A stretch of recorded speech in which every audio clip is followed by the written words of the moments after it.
शुरू अल्लाह के नाम से जो बड़ा मेहरबान नहायत रहम करने वाला है। अस्सलामु अलैकुम वरहमतुल्लाहि वबरकातुहू। एक बार फिर आपकी खिदमत में हाजिर। आज जो है मैं आप लोगों के सामने सॉल्यूशन पेश कर रहा हूँ एजुकेशनल स्टैटिस्टिक्स का। ओके, एजुकेशनल स्टैटिस्टिक का जो सॉल्यूशन है वो आप लोगों के सामने मैं पेश कर रहा हूँ। तो इसमें जो है टोटल 10 जो है वो शॉर्ट क्वेश्चंस हैं, 2 जो है वो लॉन्ग क्वेश्चंस हैं। ओके, और सबसे पहले मैं स्टार्ट करूँगा लॉन्ग क्वेश्चन से। तो ये जो दूसरे वाला लॉन्ग क्वेश्चन है ये मैं आपके सामने जो है पेश करूँगा, और इस वीडियो में जो है ये दूसरा लॉन्ग क्वेश्चन और जो है शॉर्ट क्वेश्चन जो है ये हम ब्रीफली देखेंगे। तो सबसे पहले देखें, जैसा कि मैंने आपको बताया है कि बीएड थर्ड सेमेस्टर का एजुकेशनल स्टैटिस्टिक का जो है वो पेपर है। तो आइए इसको ज़रा सॉल्व करते हैं। पहले ये जो लॉन्ग क्वेश्चन है उसमें उन्होंने पूछा ये है कि कैलकुलेट द स्टैंडर्ड डेविएशन। ठीक है, कैलकुलेट द स्टैंडर्ड डेविएशन। तो ये टेबल था, इस टेबल के अंदर ही मैंने सारे को सॉल्व कर दिया। ठीक है, लेकिन इसका फिर भी थोड़ा सा मैंने थ्योरेटिकली भी बताने की कोशिश की है कि एक्चुअली जो है स्टैंडर्ड डेविएशन है क्या चीज़। Standard deviation looks at how spread out a group of number is from the mean. ये बात समझने वाली है कि how spread out a group of number is from the mean by looking at the square root of the variance. The variance measures the average degree to which point differs from the mean, the average of all data points. Okay, तो सबसे पहले ये देख लें, ये हमारे पास table था। इस क्वेश्चन के अंदर उन्होंने कहा कि स्टैंडर्ड एविएशन आप मालूम करें। डेफिनेशन आपने देखी है। अब यहाँ पे स्टैंडर्ड एविएशन जो है मालूम करने के जो है वो दो मेथडोलॉजीज हैं, यानी कि दो किस्म का इसमें डाटा होता है। एक होता है ग्रुप डाटा और दूसरा जो होता है वो होता है अनग्रुप डाटा। ओके, तो ग्रुप डाटा को मालूम करने का अलहदा फार्मूला है और अनग्रुप डाटा को मालूम करने का अलहदा फार्मूला है। तो यहाँ पे ये जो टेबल है इसमें आप देख सकते हैं कि ये सारे का सारा जो डाटा है ये किस फॉर्म में है, ये ग्रुप फॉर्म में है। ठीक हो गया। तो ये देख सकते हैं कि एक कॉलम में जो है स्कोर है, इसको मैंने एज्यूम कर लिया है कि ये एक्स से इसको मैं शो करवा रहा हूँ, और ये जो है फ्रीक्वेंसी जो है इसको मैंने एफ का नाम दे दिया। ये दो कॉलम्स हैं। ठीक है, एक्चुअल जो क्वेश्चन के हैं, क्वेश्चन के ये दो कॉलम्स हैं। ठीक है, और यही क्वेश्चन दिया हुआ है, आप देख सकते हैं यहाँ पे भी मैंने मार्क किया हुआ है। ये देखें, ये जो है दो ही ये ग्रुप डाटा है, इसकी हमने निकालनी मालूम करनी है स्टैंडर्ड डेविएशन। ओके, सो देखें ज़रा, अब जो है स्टैंडर्ड डेविएशन के पहले फार्मूले पे चले जाएं। सबसे पहले जो है इसको सिंपली क्या करना है ग्रुप फॉर्म में। अच्छा, इसमें एक और किस्म का भी ग्रुप हो सकता है, यानी कि लिमिट, अपर लिमिट और लोअर लिमिट दी जा सकती है, यानी कि 70 से लेके आगे 74 इस तरह से भी लिमिट, लेकिन फिर उसमें से हमने इसका जो है मिड पॉइंट जो है वो निकालना होता है, यानी कि दोनों को हम प्लस करके 2 के ऊपर डिवाइड कर देंगे, जो आंसर आएगा वो हमारा एक्स बन जाएगा। ठीक हो गया। अब यहाँ पे हमें ज़रूरत नहीं है क्योंकि ऑलरेडी ये हमें हमारी एक्स वैल्यू जो है एग्जैक्ट मिली हुई है। अब जो है हमने सिंपल करना ये है कि जो फार्मूले को एक मरतबा मैं आपको दिखा दूं कि इसका फार्मूला क्या होता है। ये इसका भी फार्मूला है,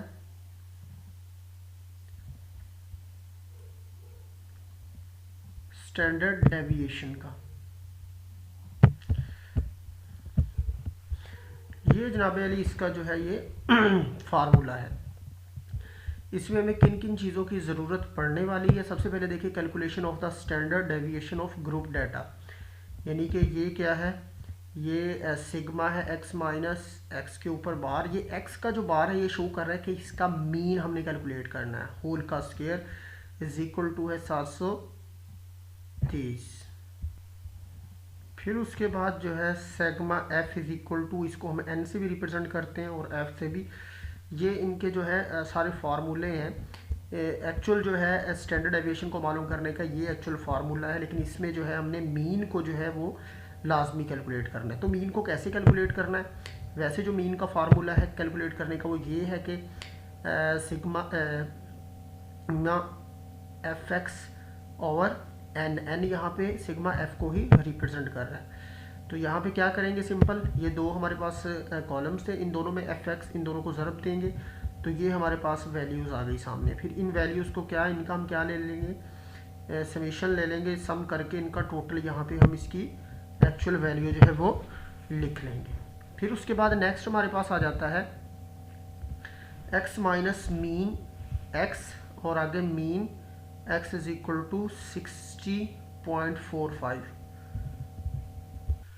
तो इन सब को जब हमने जमा कर दिया तो हमारे पास 1209 जो है ये इसकी वैल्यू आ गई। अब इसी तरह जो है हमने सेग्मा एफ, ये मैंने आपको पहले भी बताया कि ये इज इक्वल टू, इसको एन भी कहते हैं, ठीक है, जो मर्जी इस्तेमाल कर लें, एन इस्तेमाल कर लें या सेग्मा एफ इस्तेमाल कर लें। तो इसको हमने सम किया इसका, तो ये क्या आ गया, 20 आ गया। ओके हो गया।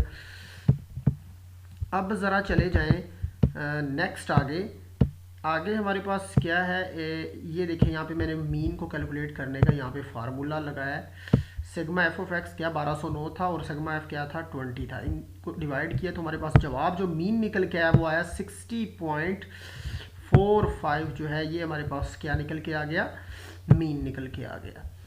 अब जो है अगला स्टेप हमारा ये है कि फार्मूले की जो उसके अंदर जो वैल्यूज़ हैं वो हमने फाइंड आउट करनी है टोटली। जिस तरह से ये मीन हमारा निकला है, मीन के बाद हमें आगे ज़रूरत है एक्स माइनस मीन, यानी कि जो मीन निकला है उसमें से हमने उसको सब्ट्रैक्ट करना है। सब्ट्रैक्ट करने के बाद जो आंसर आएगा उसका हमने क्या लेना है, स्क्वायर लेना है। और स्क्वायर लेने के बाद फिर जो जवाब आएगा उसको f से हमने क्या कर देना है, मल्टीप्लाई कर देना है। और आखिर में जो है मल्टीप्लाई करने के बाद पूरे के पूरे कॉलम का हमने क्या ले लेना है, सम ले लेना है, ठीक है। तो आइए ज़रा अब इसको करते हैं फर्दर हल। यहाँ पे देखें मैंने इसका क्या है, x माइनस मीन जो है, मीन की वैल्यू हमारे पास क्या है, मीन ऑफ x की वैल्यू क्या है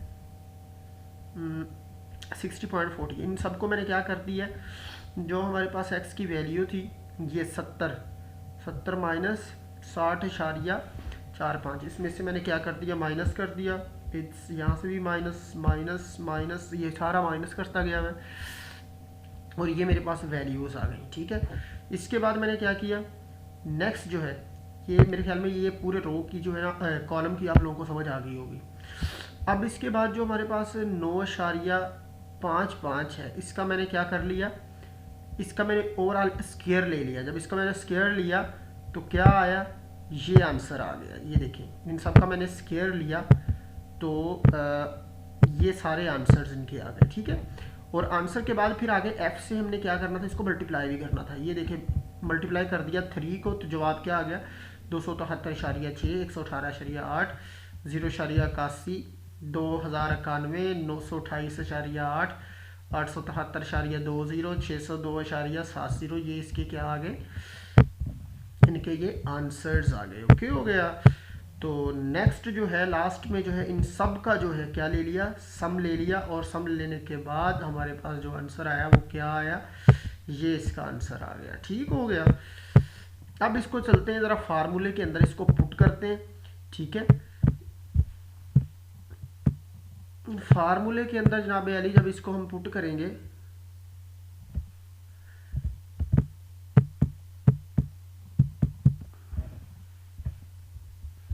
तो ये देखिए जनाब अली हमारा जो फार्मूला है वो ये फार्मूला है हमारे पास। देखिए सेग्मा ये पूरी इसकी वैल्यू भी निकल आई है और ये भी हमारे पास वैल्यू निकल आई है। ये जस्ट मैंने एक पीपीटी ली हुई है यहाँ पे इंसर्ट की हुई है ताकि आपको इसका जो फार्मूला है वो समझ में आ जाए, ठीक है।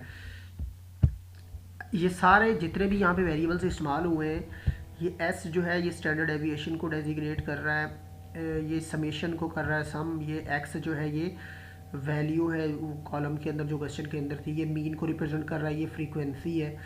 ये भी आगे क्या है, n-1 जो है ये भी फ्रीक्वेंसी ही है आपकी, ठीक है जनाब अली। तो इसके बाद एक और मैंने पीपीडी ऐड की है कि फॉर एग्जांपल अगर हमारे पास, जिस तरह मैंने पहले आपको समझाया था कि अगर दो अपर लिमिट और लोअर लिमिट दी हुई हो और उसमें से हमने एक्स की वैल्यू निकालनी हो, तो उसके लिए फिर मिड पॉइंट निकालने के लिए ये फार्मूला इस्तेमाल करेंगे।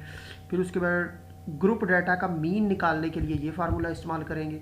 वेरिएंस को निकालने के लिए ये फार्मूला इस्तेमाल करेंगे। फिर उसके बाद जो है to find group standard deviation जो है वो मालूम करने के लिए हम ये इसको इस्तेमाल करेंगे। ठीक हो गया। तो ये फार्मूले के अंदर वैल्यूज पुट कर रहे हैं, ये रूट है, ये हमारे पास टोटल वैल्यू निकल के आई थी 4888.91 और 20-1 यहाँ पे n को रिप्रेजेंट कर रहे हैं और ये इसको माइनस किया तो ये, और लास्ट में जो हमारे पास है आंसर आया स्टैंडर्ड एविएशन निकल के, जो s हमारे पास निकल के आया वो ये आया। तो ये इसका जो है वो आंसर है। ठीक हो गया। तो पहला ये जो लॉन्ग क्वेश्चन है एक वो सॉल्व कर दिया। अब आ जाते हैं ज़रा शॉर्ट क्वेश्चंस की तरफ। शॉर्ट क्वेश्चंस में जो है पहले आते हैं पहले क्वेश्चन की तरफ कि what is ratio scale measurement. दूसरा जो है वो नल हाइपोथेसिस क्या है। तीसरा right the name of two variables, types of two variables qualitative data. फिर उसके बाद how do you explain the correlation between variables if the computed value of correlation. Write the steps of hypothesis testing in statistics. Which symbol is used to denote significance level? When do we use t-test? What is discrete data? Give it examples. What is range? और write any two types of graphs. तो इनको हम देखते हैं briefly. आइए ज़रा short questions की तरफ अब हम चल पड़ते हैं। ये हमारे पास शॉर्ट क्वेश्चंस हैं। तो सबसे पहला जो है what is ratio scale. Ratio scale क्या है जनाब यानी ratio scale is a quantitative scale where there is a true zero and equal intervals between neighbouring points. ठीक है, ये बात समझ में आई होगी कि ये क्या है, एक क्वांटिटेटिव स्केल है जहाँ पे ट्रू ज़ीरो और इक्वल इंटरवल के दरमियान नेबरिंग पॉइंट्स जो है उनको रिप्रेजेंट कर रहा होता है। Like on the interval scale a zero on a ratio scale means there is total absence of the variable. जो है ये रेशो स्केल है। स्केल्स ऑफ मेजरमेंट कितने हैं टोटल, यहाँ पे नॉमिनल होता है, ऑर्डिनल होता है और इंटरवल स्केल होता है और रेशो स्केल होता है। हम रेशो स्केल की बात कर रहे हैं। वैसे ये चार किस्म के यहाँ पे आप देख सकते हैं। रेशो स्केल क्या है, scale that categorise and rank order item has equal intervals and a zero that means the absence or none of the being the measured। और इंटरवल में क्या होता है, a scale that categorize and rank order items and has equal intervals। ठीक हो गया। Next पे आ जाए हमारे पास define null hypothesis. Null hypothesis क्या है। नल हाइपोथेसिस ये होता है कि there is no difference between certain characteristics of a population. For example जिस तरह gambler may be interested in whether a game of chance is fair. Null hypothesis क्या है, ये एक स्टेटमेंट होती है assume to be true unless it can be shown to be incorrect beyond a reasonable doubt. ठीक है, ये null hypothesis होता है। हाइपोथेसिस होता है। The idea is that null generally assumes that there is nothing new and surprising in population. ठीक है। हाँ, तीसरा क्वेश्चन जो है वो write the name of two variables qualitative data. Qualitative data के दो वेरिएबल्स बताने। इसमें अभी ऊपर जो पढ़े हैं हमने क्वालिटेटिव वेरिएबल्स कौन से होते हैं, इनको हम कैटेगोरिकल वेरिएबल्स ही कहते हैं। Qualitative variables are variables with no natural sense of ordering. मतलब कि no natural sense of ordering होती है। They are there for measured a nominal scale. For instance here, मिसाल के तौर पे क्या होता है, मिसाल के तौर पर हेयर का बालों का कलर ब्लैक ब्राउन, ये सारी क्वालिटेटिव की मिसालें हैं। तो इसी तरह इसकी जो टू मेन टाइप्स हैं, एक नॉमिनल और ऑर्डिनल, ये दोनों जो हैं ये क्वालिटेटिव की एग्जांपल्स हैं। फिर उसके बाद चौथा है कि how do you explain the correlation between two variable if computed value of correlation is equal to 1। तो कैसे करेंगे, बहुत ही आसान। कहता -1 कोरिलेशन की जो वैल्यू है अगर ये आए तो इसका मतलब क्या है कि इसके अंदर कौन सा कैसा कोरिलेशन है। तो ये देखिए यहाँ पे टोटली ब्रीफिंग दी हुई है कि अगर ज़ीरो कोरिलेशन आए तो इसका मतलब ये है कि कोई रिलेशनशिप नहीं है बिटवीन द वेरिएबल्स। अगर -1 आए तो ये इंडिकेट करते हैं कि आप परफेक्ट नेगेटिव कोरिलेशन, यानी कि meaning that is one variable goes up and other goes down. Okay,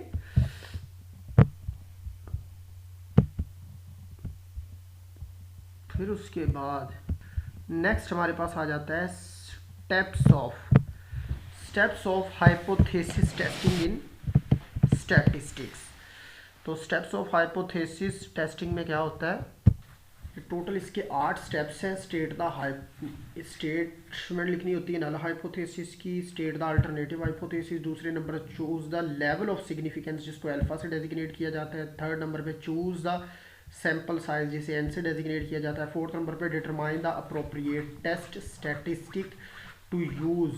okay, fifth number पे कलेक्ट द डाटा को कलेक्ट किया जाता है, सिक्स नंबर पे compute the P value for the test statistic from the sample result. Okay, 7 number पे make the statistical decision reject H0 if the P value is less than alpha. और 8 number पे express the conclusion in the context of the problem.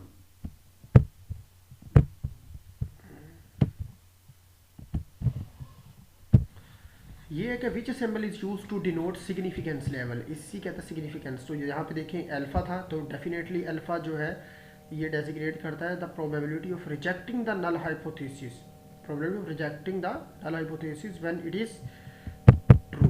Okay, इसके बाद जो है question number हमारे पास आ जाता है 7। क्वेश्चन नंबर 7 क्या है, when do we use T test, हम टी टेस्ट को कभी इस्तेमाल करते हैं। A t-test is a statistical test that is used to compare the means of two groups.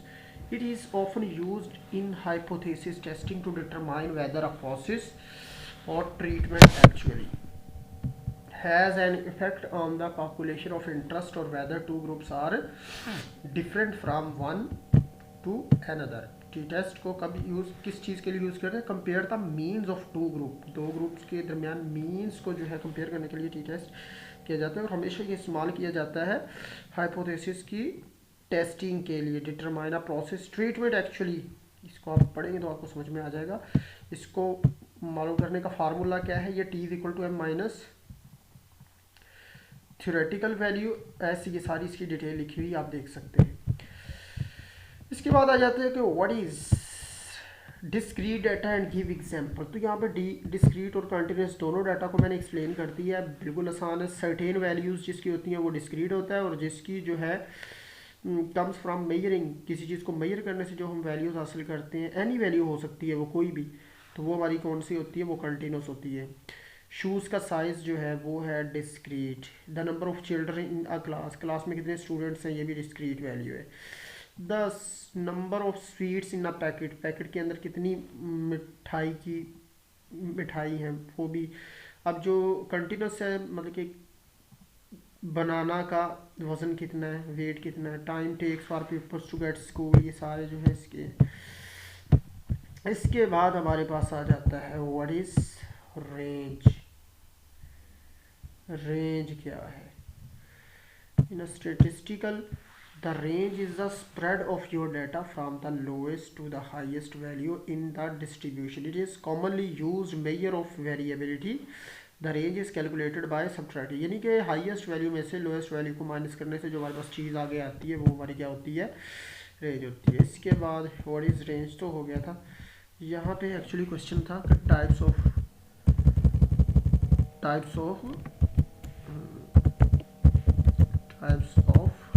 Graphs, ठीक है। तो पॉपुलर जो ग्राफ की अक़साम है यहाँ पे बताई हुई है, लाइन ग्राफ, बार ग्राफ, पाई ग्राफ, चार्ट ग्राफ होता है। लाइन ग्राफ यहाँ पे ये इसकी डिटेल बताई हुई है। फिर कुछ जो है मैंने स्लाइड्स जो हैं वो मैंने यहाँ पे पुट की हैं, कौन सी हैं, वाजिफ, और ये सारे circular, bar graph, stem and leaf display, ये सारे के सारे जो हैं ये वो होते हैं ग्राफ्स हैं। तो आई थिंक सो कि आपको इस वीडियो से काफ़ी फ़ायदा होगा। तो एक जो है क्वेश्चन जो है वो रहता है, वो ज़रा काफ़ी लेंथी है, वो इंशाल्लाह अगली वीडियो में मैं आप लोगों को बताऊंगा। तो आप इसे फ़िलहाल जो है अच्छे तरीके से देखें, इंशाल्लाह ये आपके पेपर पॉइंट व्यू से काफ़ी आपकी इससे हेल्प होगी। तो अगली वीडियो तक मुझे दीजिए इजाज़त, तब तक खुदा हाफिज़।